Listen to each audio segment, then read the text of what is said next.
a irmã Penha, a irmã Gorete, Maria Gorete e a irmã Maria Penha, não é? Vão estar se batizando, amém? E eu queria então aproveitar o ensejo e compartilhar sobre a nova identidade. Em Cristo Jesus, nós temos uma nova identidade. E o apóstolo Pedro, nesses 2 versículos, ele vai nos mostrar o que é essa nova identidade, qual é a função dessa nova identidade, o que representa essa nova identidade. Vamos ler o texto sagrado. Mas vós sois geração eleita, o sacerdócio real, a nação santa, o povo adquirido para que anuncieis as virtudes daquele que vos chamou das trevas para a sua maravilhosa luz. Vós que em outro tempo não erais povo, mas agora sois povo de Deus, que não tinhais alcançado misericórdia, mas agora alcançaste misericórdia. Meus irmãos, essa é uma porção da palavra de Deus, o texto da primeira carta de Pedro, capítulo 2, verso 9 e verso 10, que fala justamente dessa nova identidade. E vamos então tentar entender essa nova identidade esta noite. Mas antes disso, eu preciso então introduzir essa mensagem. E para introduzir essa mensagem, eu preciso dizer a vocês qual era a principal motivação de Pedro escrever essa carta. E a principal motivação de Pedro escrever essa sua primeira carta foi encorajar e fortalecer os irmãos. A intenção de Pedro era encorajar e fortalecer a igreja, os irmãos. Mas por que ele queria, então, encorajar e fortalecer aqueles irmãos? Por uma questão muito óbvia. Por uma questão muito óbvia. Os irmãos daquela época enfrentavam perseguição. E pelo fato de serem perseguidos, eles estavam sofrendo.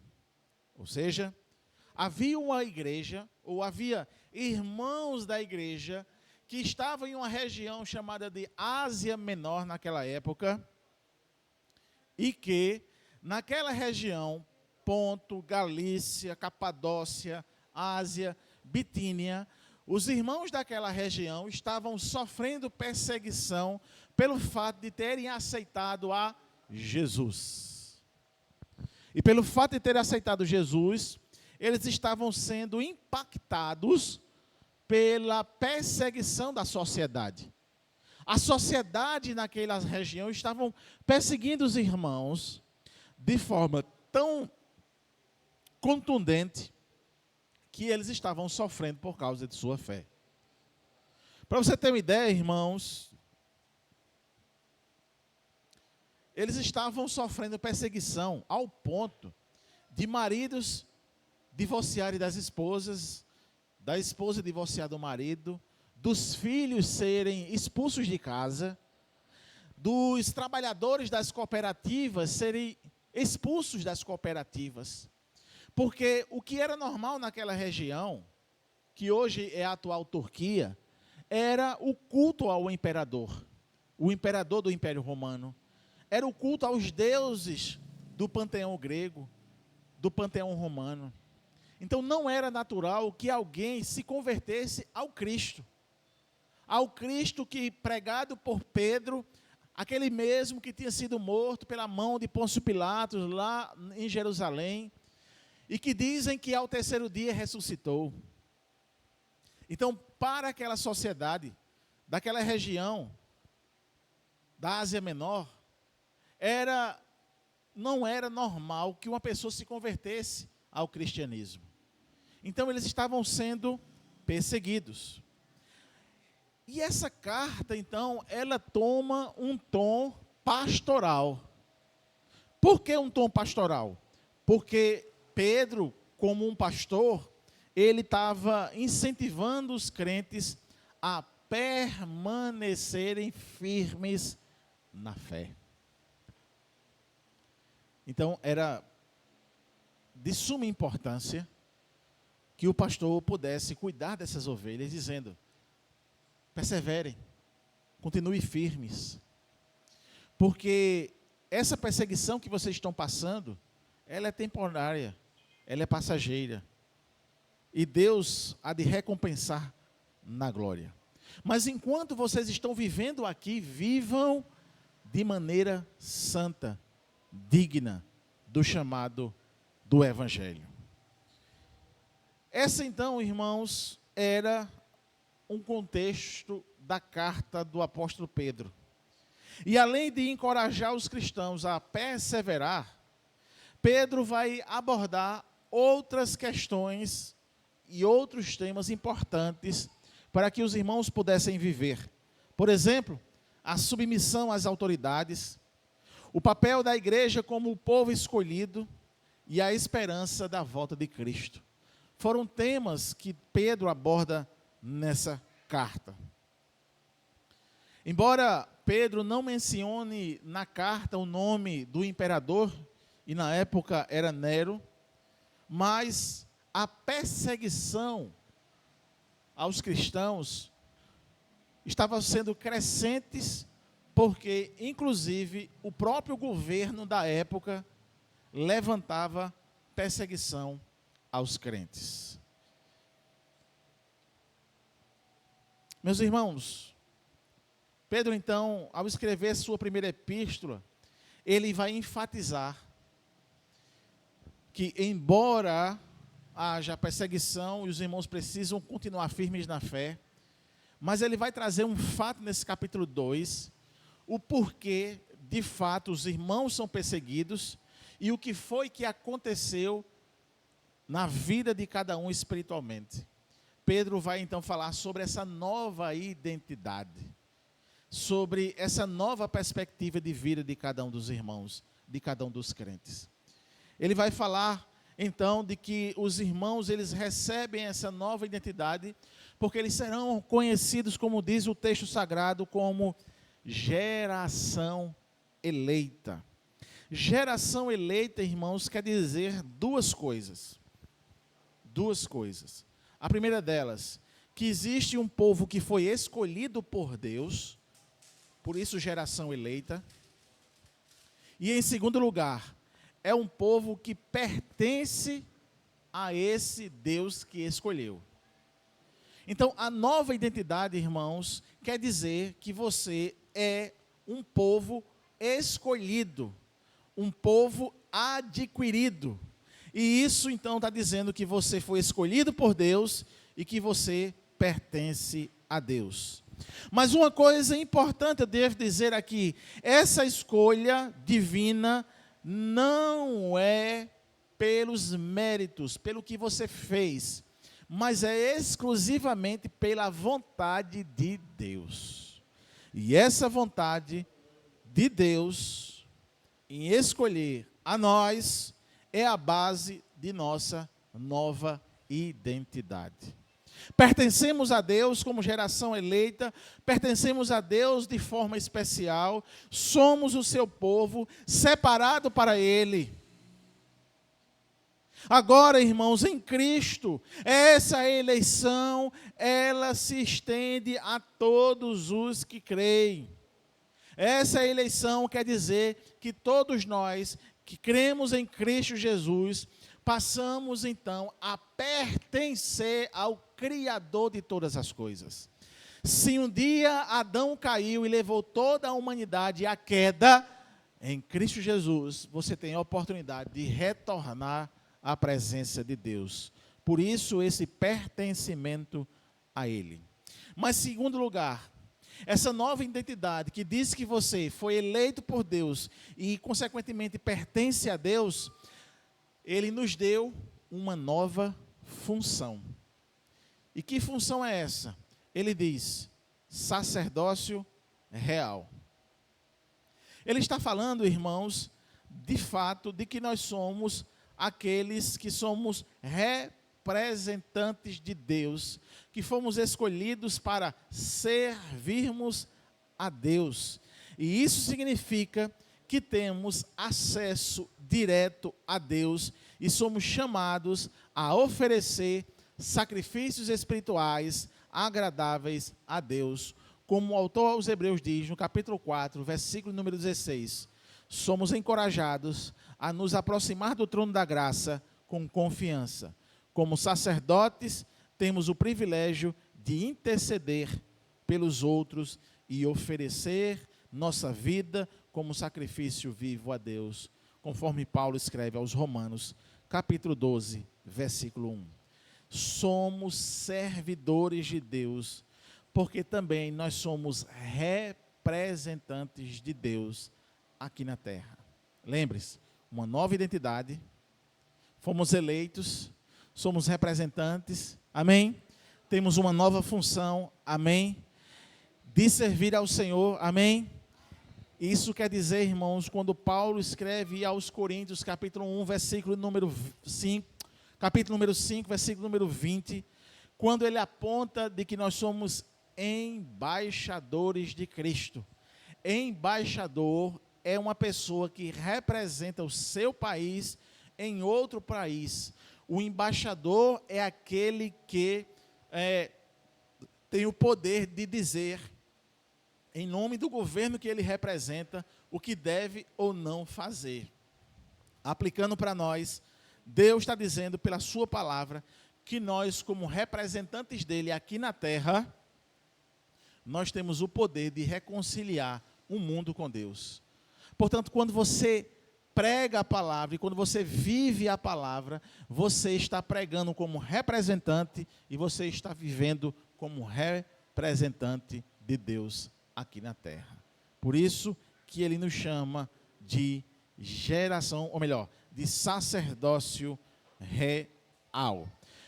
Mas também nessa nova comunidade que nós recebemos, ou seja, a partir do momento que nós somos essa geração eleita, que nós somos esse povo escolhido, esse representante, essa nação santa, diz então que nós pertencemos a essa nova comunidade. Presta atenção, você foi separado para Deus. O crente, na ideia de Pedro aqui, é que ele foi separado para Deus. Por isso que ele chama de nação santa, destacando então a nossa separação para Deus. A santidade, irmãos, implica de fato em separação do pecado e dedicação total ao Senhor. Pedro nos exorta a sermos santos em toda a nossa conduta.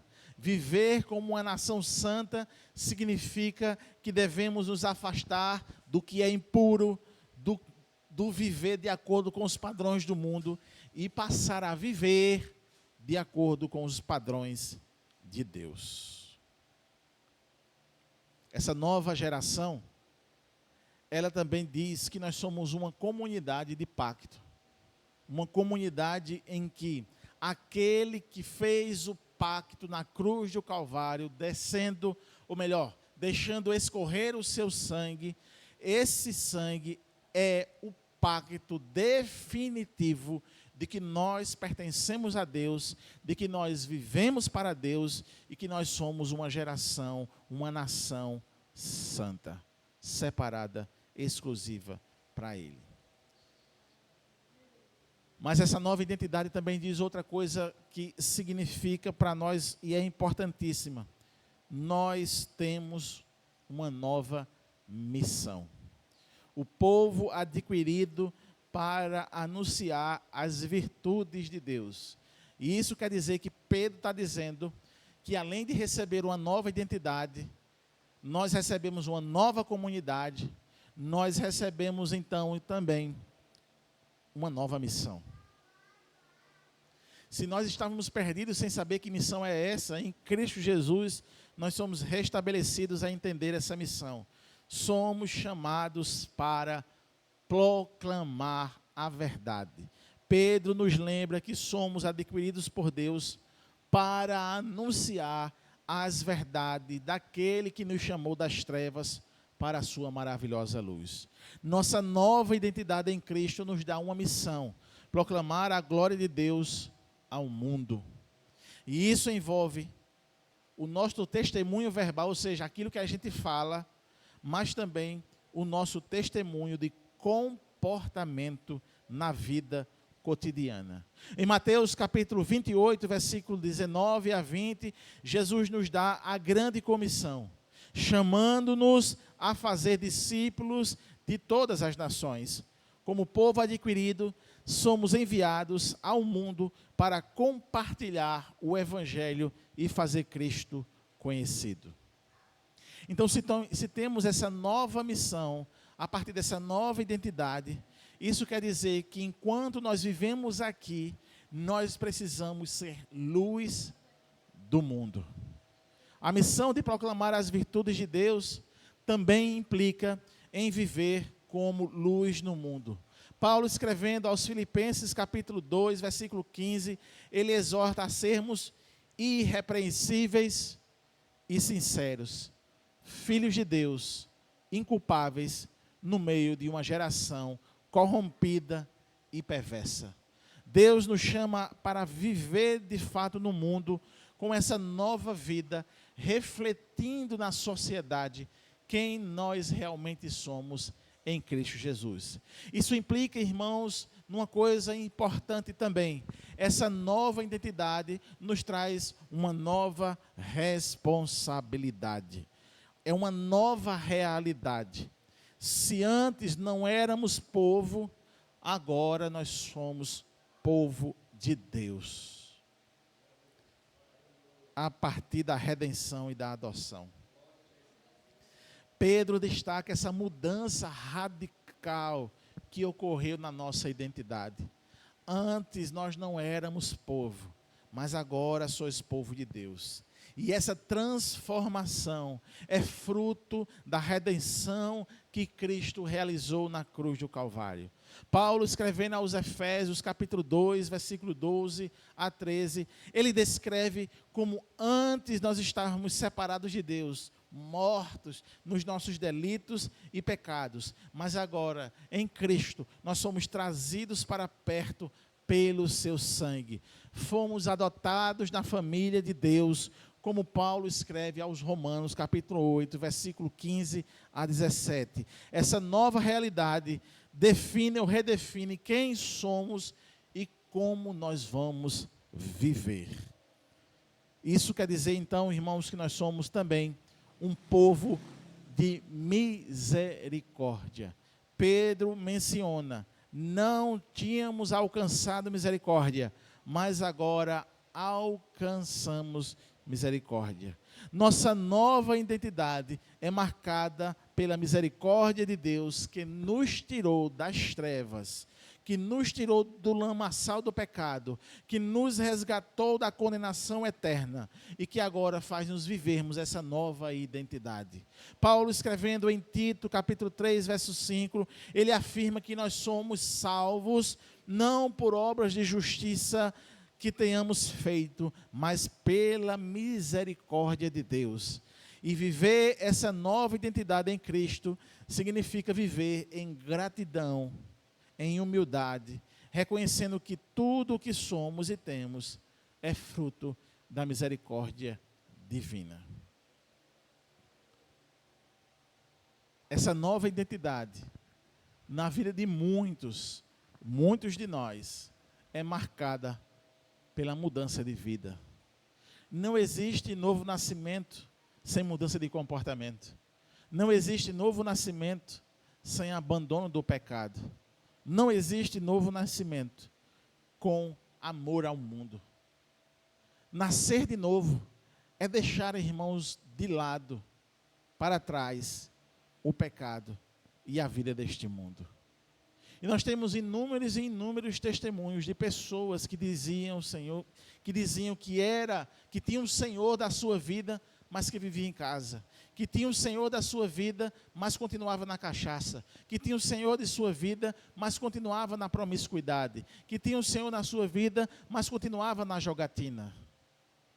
Mas quando essas pessoas descobriram o Senhor de sua vida verdadeiramente, Nós sabemos e vimos do seu testemunho, que deixaram a jogatina, que deixaram a promiscuidade, que deixaram a cachaça e que deixaram esse mundo, porque entenderam e viram que ser nova criatura é definitivamente ser de Deus e pertencer a Deus. Viver a nova identidade em Cristo, conforme descrito aqui por Pedro, é um chamado a uma vida transformada e santa. Somos geração eleita, somos sacerdócio real, somos uma nação santa, um povo adquirido para Deus. Nossa vida deve refletir essa nova identidade em cada aspecto da nossa vida. Nossa relação com Deus deve refletir essa nova vida e, consequentemente, nossa relação com os outros. A igreja não é palco de briga. A igreja não é palco de conflito. A igreja é palco de misericórdia. A igreja é palco de compaixão. A igreja é palco de mansidão. A igreja é palco de nova vida em Cristo. Portanto, para nós, essa noite, meus irmãos, mais uma vez, Deus nos chama a atenção para vivermos essa nova identidade. E viver essa nova identidade é viver de acordo com aquilo que Deus fez nas nossas vidas. Se você confessa a Cristo de verdade, você então deve apresentar a mudança de vida radicalmente. Amém, meus irmãos? Fiquemos de pé, vamos orar.